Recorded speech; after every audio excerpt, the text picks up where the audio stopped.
mengevaluasi untuk permintaan daging di Jakarta, utamanya juga kita ketahui saat ini tengah memasuki masa Pilpres, begitu kemarin juga baru selesai untuk hari pemungutan suara. Seperti apa Anda mengevaluasi untuk permintaan daging sejauh ini, Pak Raditya? Iya, terima kasih. Alhamdulillah ya kemarin semuanya berjalan dengan baik. Eh, untuk permintaan daging sapi memang secara secara permintaan belum terlalu signifikan meningkat pemilu ini. Karena yang perlu kita waspadai sebetulnya adalah nanti ke depan yang menjelang Ramadan. Jadi boleh dibilang untuk pemilu ini sebenarnya tidak ada gejolak atau tidak ada hal-hal yang perlu dikhawatirkan.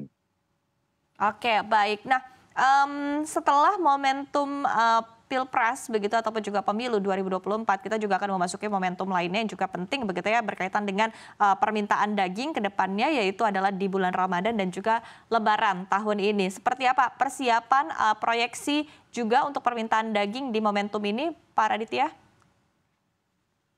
Iya, kalau mengaca pada kebutuhan tahun lalu, maka setiap menjelang Ramadan itu ada peningkatan. Pasti akan ada peningkatan dalam permintaan daging sapi maupun daging ayam.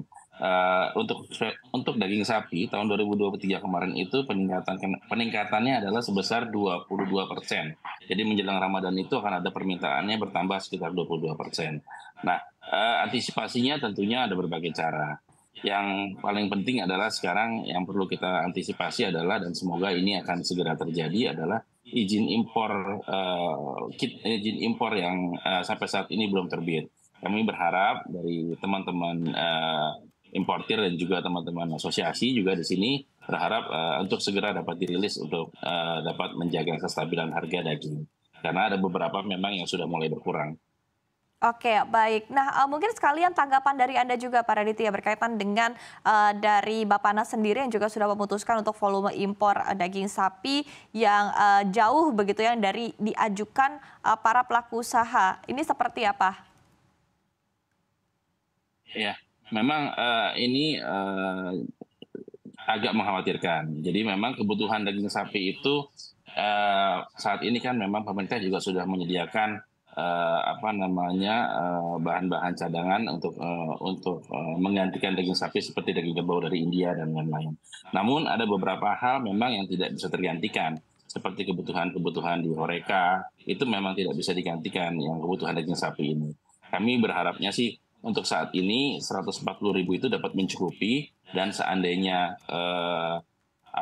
dibutuhkan lagi bisa ditinjau kembali untuk diberikan penambahan. Tapi kalau untuk Lebaran ini, insya Allah sih harusnya hanya untuk Lebaran ini harusnya bisa mencukupi. Oke, tapi pasokan dari dalam negeri sendiri seperti apa? Apakah memang saat ini masih terhitung aman?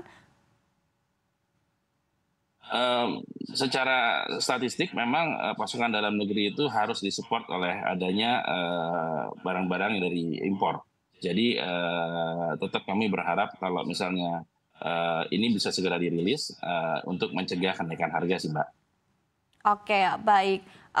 Pak Raditya, dalam beberapa waktu terakhir begitu kita lihat bahwa pergerakan harga pangan ini kan terus merangkak naik begitu ya, utamanya juga beras. Nah, sehingga ini juga mau tidak mau mempengaruhi daya beli masyarakat begitu. Apakah Anda melihat ada fenomena ataupun juga tren pergeseran konsumsi daging begitu setelah semenjak kenaikan harga beras terjadi, misalnya mungkin dari daging sapi ke daging ayam ataupun juga protein hewani lainnya begitu yang mungkin lebih terjangkau bagi masyarakat, Pak Raditya?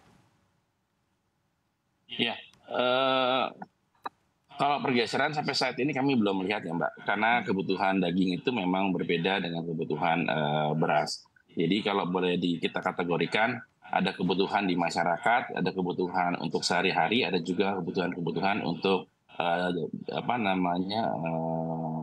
pelaku usaha. Nah, pelaku usaha ini seperti yang tadi saya sampaikan, Horeca dan lain-lain ini memang mereka sekarang menantikan sekali izin impor ini untuk segera diterbitkan. Kenapa? Karena tadi seperti saya sampaikan juga ada beberapa item yang memang khusus untuk industri, ada khusus untuk mereka itu yang memang sudah mulai berkurang. Sehingga kami berharap, pasar berharap untuk izin ini untuk dapat segera dirilis.